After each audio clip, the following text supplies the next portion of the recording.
first thing that comes to mind, right? Black people need to be seen as equals in this world. You know, we had to fight just to be recognized as a full citizen in this country and not three-fifths. The world is now seeing what we've known for so long in the culture and in the community.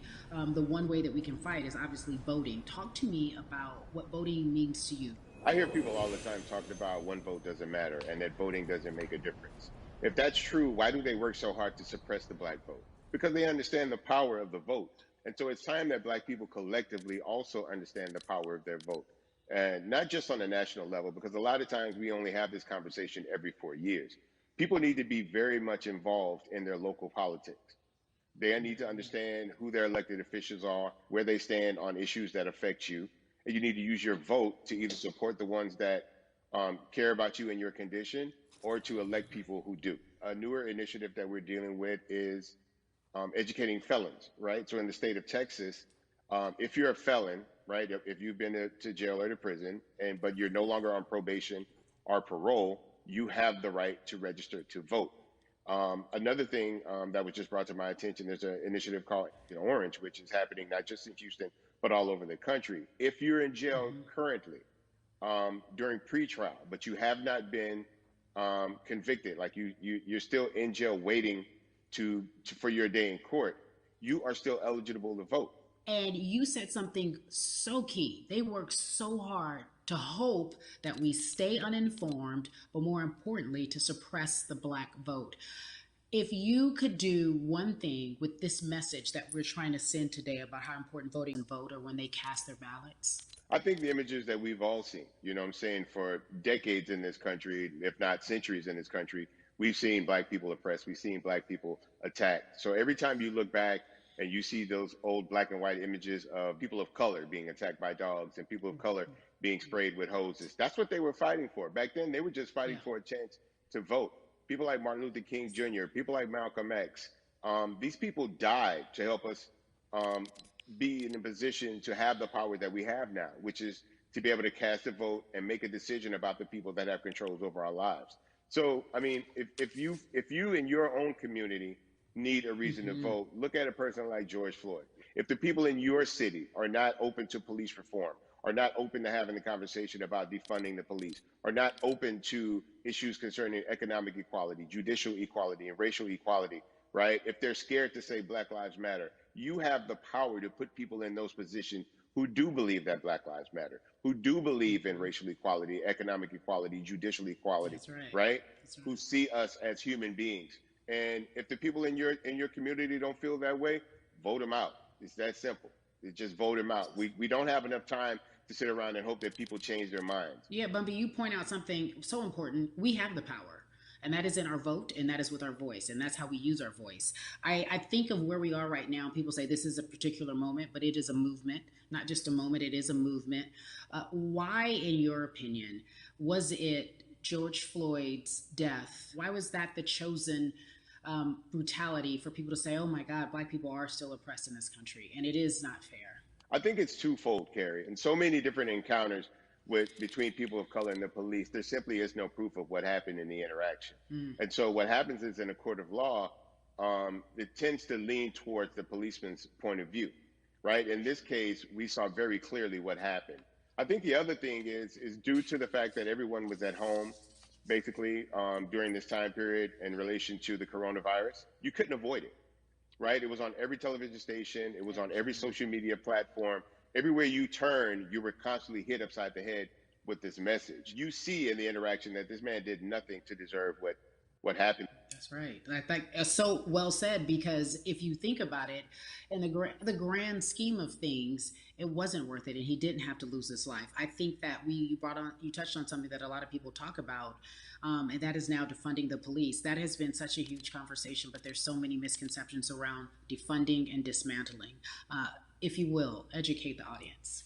All right. So most people, when they hear the term defund the police, they tend to think of, oh, they're going to take away our police department. Nothing could be further from the point.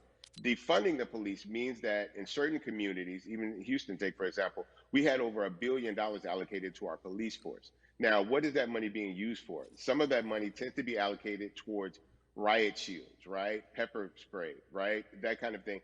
That's only used against the people that fund this budget, right? So why would the people want to supply the police with the means to oppress them? If the police are concerned about the situations in certain Yep. communities with a higher crime rate, well, higher crime rates tend to happen in communities where there's not there's not employment opportunities, right? There's not a lot of social services, and people are going to do what they need to do to take care of For themselves sure. and their families. When the community has more opportunities for employment, more opportunities for upward mobility, then they tend to be a less of a strain on the government.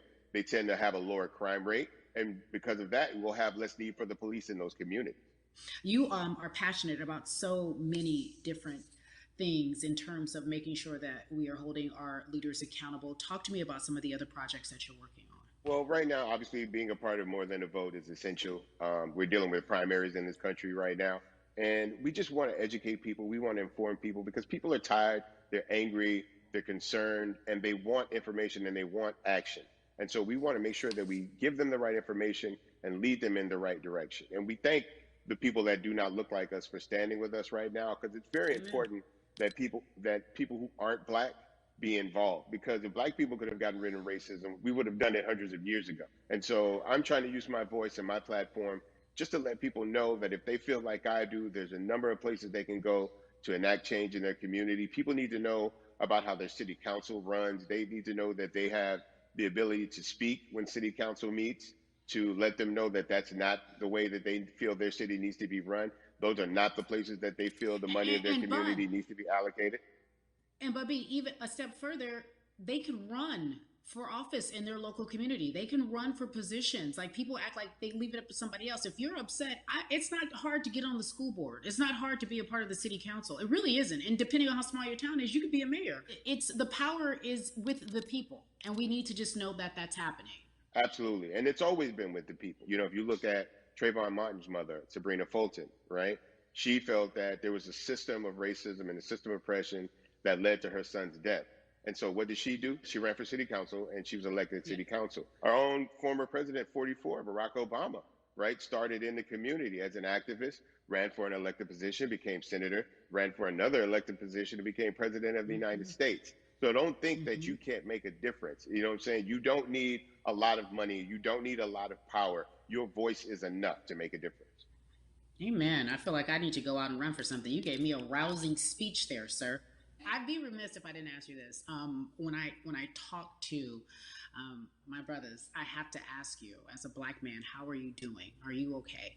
I'm good. I'm good. I have a very strong relationship with God. So prayer definitely works for me. I have children and grandchildren who are watching me, who are encouraged by what I do, and they're proud of me right now, and that's really what matters. The change starts at home, so as long as you have a support system that believes in what you're doing and supports you in what you're doing, you have everything you need to go out there and fight the good fight. And for those that don't, there's a community of people here to help you. So you can go to places like morethanavote.org. There are many different places that will encourage you, inform you, and they will put you with groups of people that feel like you, that are ready to take action. So no one has to go about this alone if they want to do it.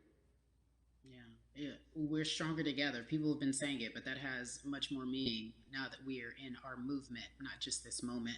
Bumby, it has been an education, always a pleasure. Thank you so much. I appreciate you. Keep fighting the good fight. Keep up the good fight.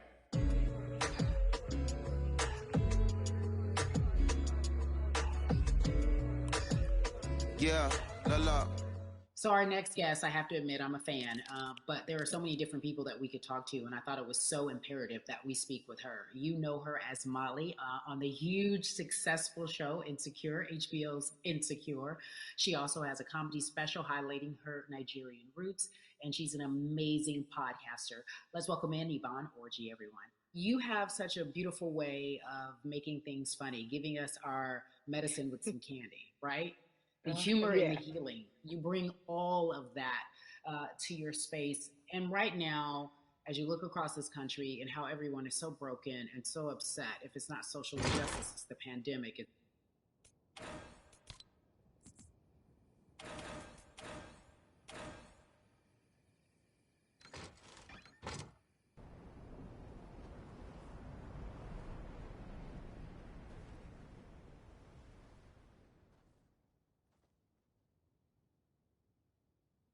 A lot. But no, I think I personally think that God put all of us on a global timeout. Like we just, America hasn't done as good as other people when it comes to timeouts because everyone else is out playing at recess, and we're still in the principal's office hoping and wishing.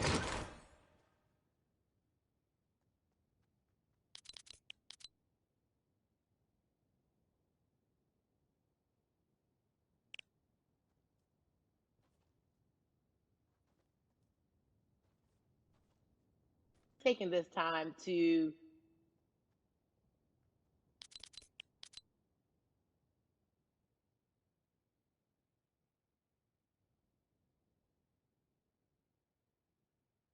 that we're supposed to actually be doing.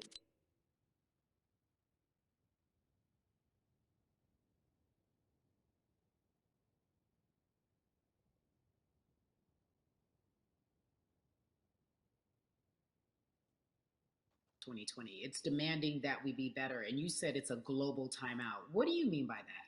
Yeah, it's like everyone sit down, be humble, to quote the great prophet Kendrick Lamar. But like, no, seriously, sit down and let's reevaluate some things. Let us unearth and shake up the things that we have been trying to hide within ourselves, within our nation. I think America is going through an unraveling right now, a much needed, a much necessary one. And I think all eyes on us, right? There is no, oh, I was on the subway for an hour, so I didn't miss that thing that happened. No, everybody was home. Everybody, was watching when George Floyd died, and everybody, no one could hide it.